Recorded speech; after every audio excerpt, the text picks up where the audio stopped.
Après la Seconde Guerre mondiale, la France a pris une décision majeure. Nous avons choisi de faire de notre pays une puissance agricole. Les gouvernements successifs ont mis en œuvre les politiques publiques qu'ils jugeaient pertinentes pour y parvenir. Organisation de l'exode rural, soutien à la mécanisation de l'agriculture, développement des produits phytosanitaires, remembrement et soutien à la concentration foncière et bien sûr, intégration de l'agriculture dans le grand jeu du commerce mondial et de la finance globalisée. De fait, l'objectif fixé a été atteint. En quelques décennies, les lois, les décrets, les politiques fiscales et budgétaires successives ont fait de notre agriculture paysanne une agriculture industrielle. Ce modèle agricole contingent, c'est le fruit d'un choix politique, pas celui des paysans et qu'on a arrimé à ce modèle, mais bien celui des gouvernants qui se sont succédés. Or, ce que nous avons fait, nous pouvons le défaire. Si nous avons pu réinventer notre modèle agricole une fois, nous pouvons le réinventer à nouveau. D'autant plus que ce modèle agro-industriel est à bout de souffle. Il est au bord du précipice parce qu'il détruit les conditions qui sont pourtant indispensables à son maintien. Le climat d'abord.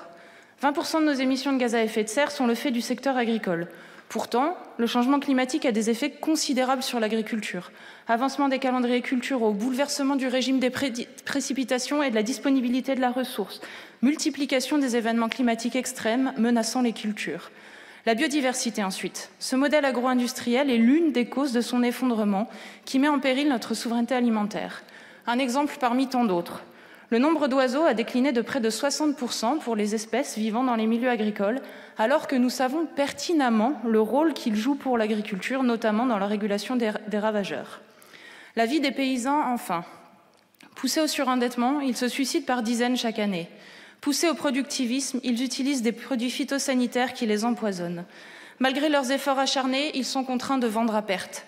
Ce ne sont pas les normes environnementales qui les tuent, c'est le cynisme de ceux qui veulent que rien ne change. Il n'y a pas d'agriculture viable dans un monde à plus 4 degrés. Il n'y a pas d'agriculture viable dans un pays où le vivant se meurt. Il n'y a pas d'agriculture viable si celle-ci tue les paysans. L'agriculture industrielle est obsolète, mortifère. Parmi les chantres de ce modèle, certains se sentent aujourd'hui un peu coupables d'avoir contribué à son émergence, et c'est heureux. Mais il y en a d'autres qui ne voient pas ou ne veulent pas voir la réalité en face. C'est le cas de la majorité des gouvernements qui vous ont précédés. Ils ont contribué à cette industrialisation de l'agriculture et vous poursuivez, Monsieur le Ministre, collègues de la majorité et des autres droites, cette course effrénée à l'industrialisation et à la productivité. Vous êtes obsédés par un productivisme incompatible avec les limites planétaires. Il ne vous suffit pas que l'agriculture soit chimique et mécanisée, il faut encore qu'elle soit robotique, génétique et numérique. Mais jusqu'où irez-vous ? Quand un système vacille, il faut avoir le courage d'en inventer un autre plutôt que de s'acharner à le caler avec quelques béquilles instables. Avec la crise environnementale, nous faisons face au plus grand défi que l'humanité ait eu à affronter.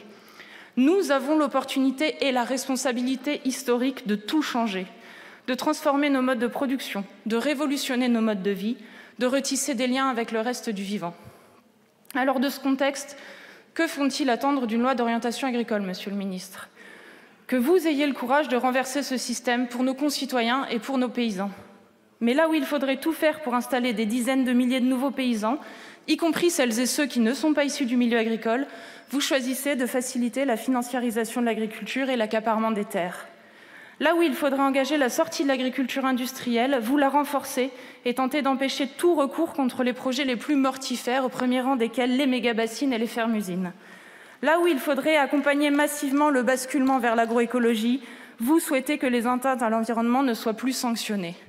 Là où il faudrait garantir un revenu digne pour nos paysans, des prix plutôt que des primes, vous proposez rien.